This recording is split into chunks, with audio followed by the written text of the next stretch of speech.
Hello, hello.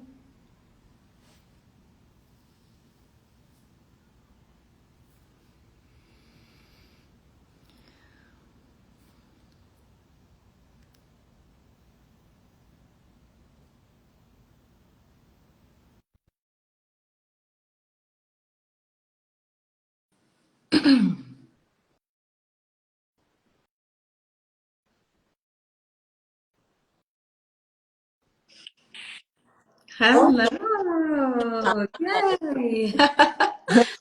We're finally here. Yes, we are. Yeah. I would like to welcome you and say hi to everyone who's watching this live.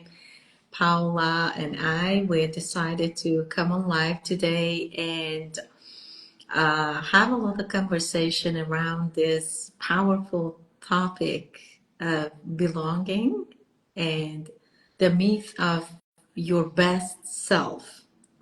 I I had the honor to meet with Paula very recently, but I'm already touched by her Zen energy, beautiful energy. She's not just a regular yoga teacher. Every time I attend her classes, I gain a lot of wisdom and I love it.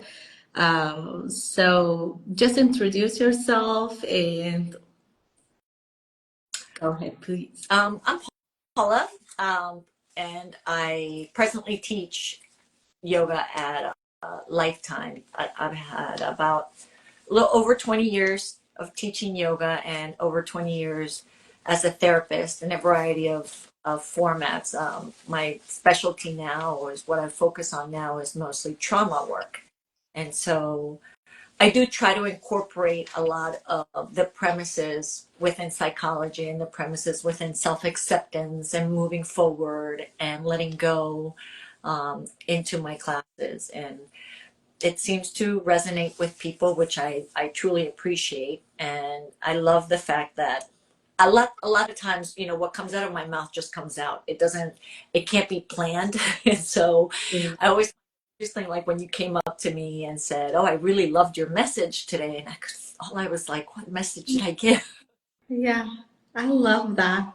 I started like my practice more actively after I heard this saying from Neil Donald Walsh that says, "Your life is not just about you, but it's about every life that you get to touch." And That that's I love.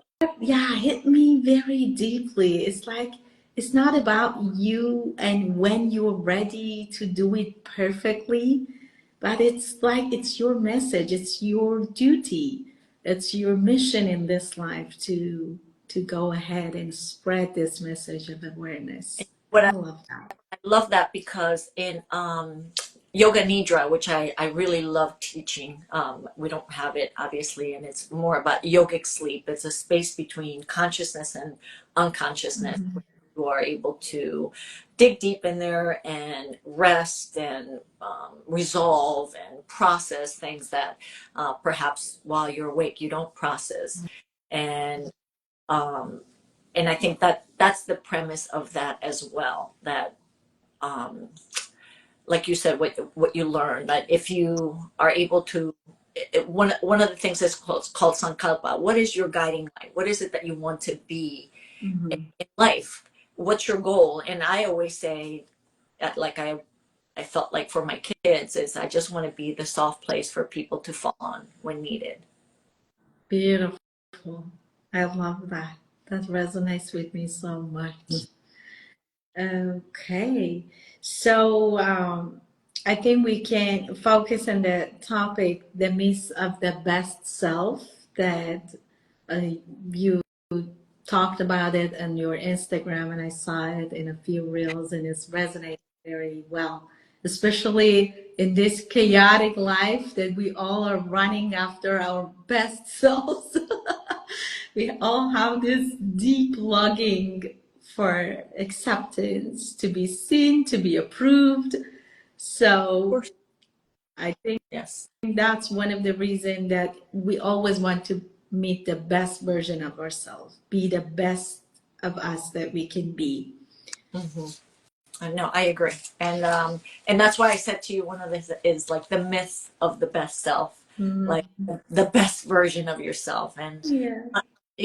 honestly, for myself, and I'm sure for most people, I've spent years believing that healing meant becoming a different person, more confident, Mm. more stable, less emotional, more disciplined.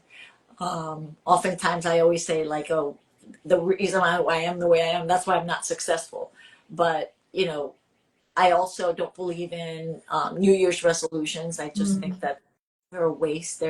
It's always something that we have to change about ourselves. And if we could just get there, just whatever there was, then we'd finally feel whole. Then we'd finally feel good. And it's just so elusive. The best self is a moving target that Mm. no one ever hits.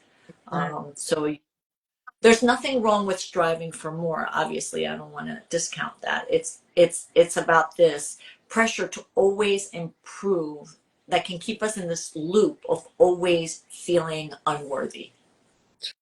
True. That's the difference for me.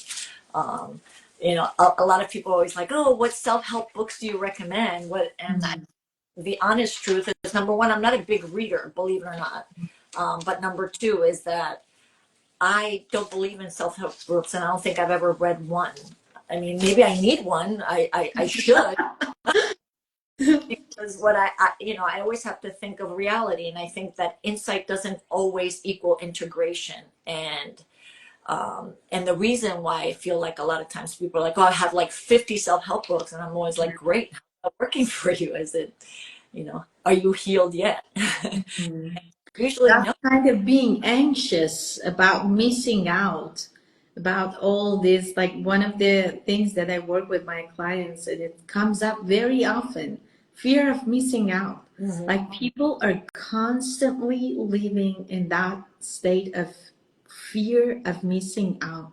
What if I miss out? Like, even if you are a parent and you decide to just stay home this afternoon, you scroll on your phone and it's like, oh, this was happening at school, this was happening there, and you can't enjoy at your own presence Absolutely. and feel in your heart that I can trust that this moment is whole and complete as it is, and I don't need to run after like a lot of other objects out there. Mhm. Like I think it's the time that really important for us to go inward, because the distractions outside is getting louder and louder every day.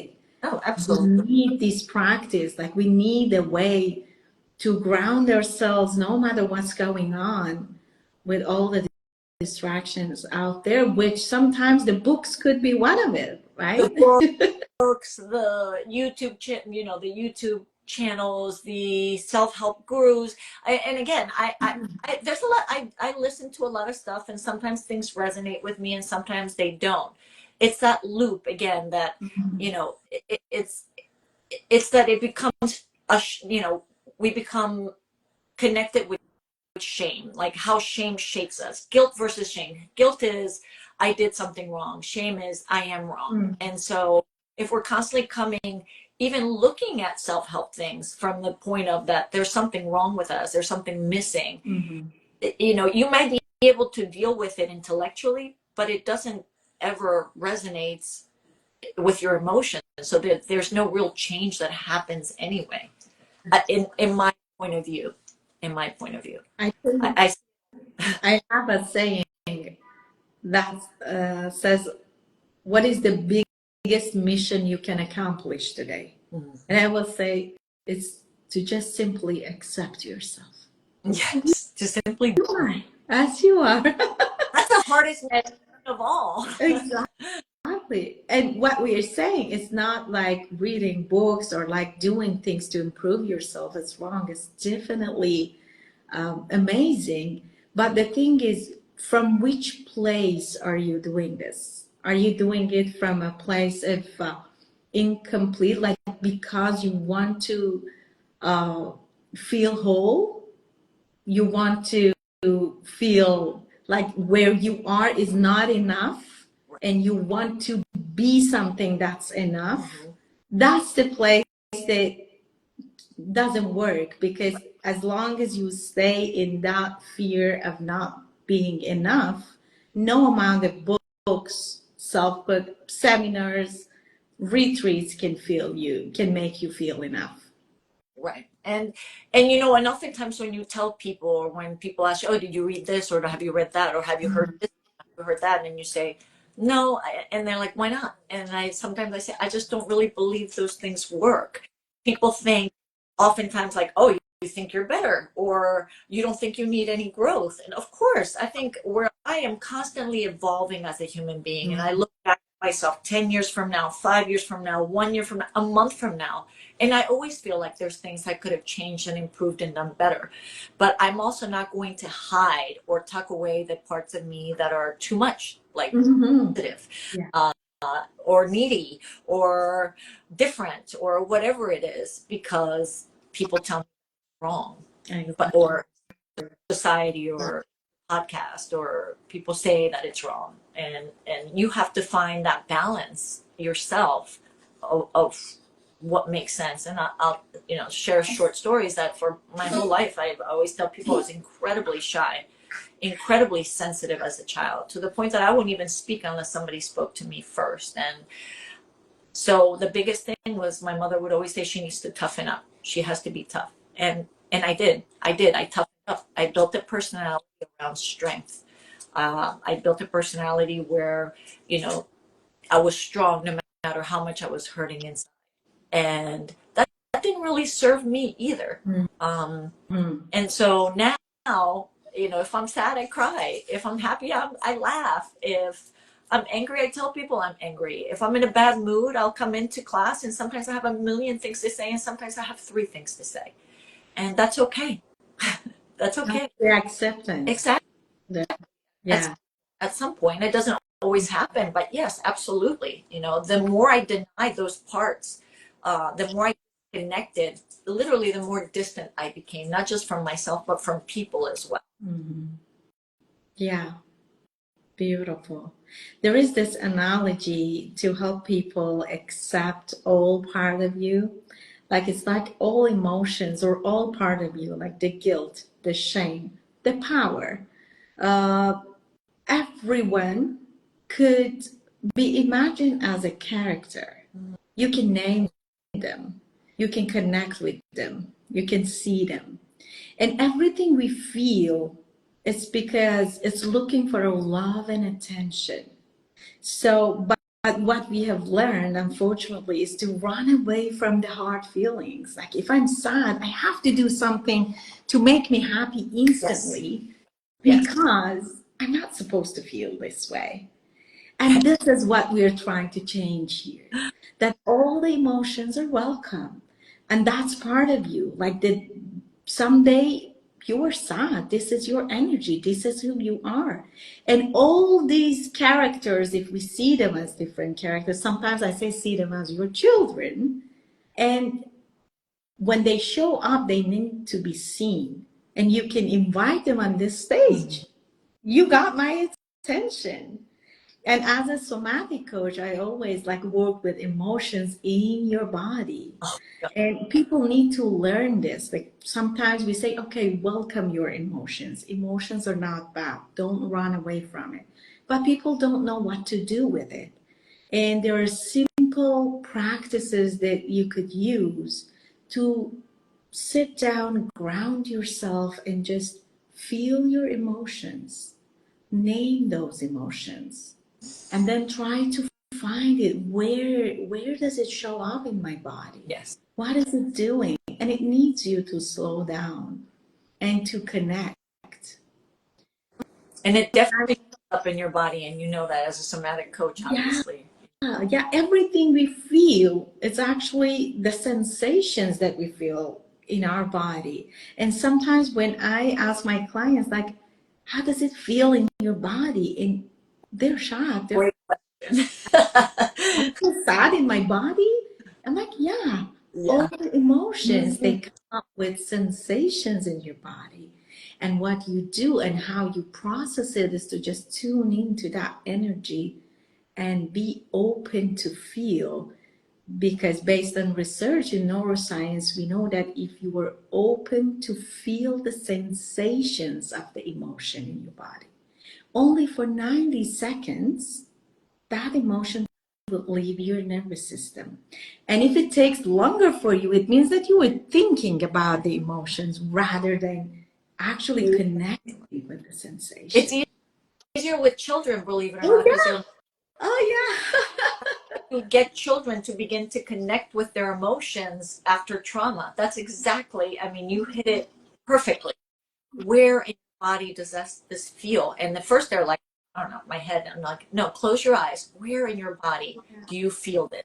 And they're able to process it so much better. You know, I just love what you said. But you know, to me, people are like, well, what does healing look like? You know, healing is messy. It is messy. It's ugly. You Exactly. know, Yeah. everybody has a story. You don't know what their story is, but they're just struggling, just like you are as you walk into any room. And I feel like sometimes, even with yoga instructors, it's like that toxic positivity. Oh, you just need to be positive. Oh, you just need to be, Oh, yeah. Oh.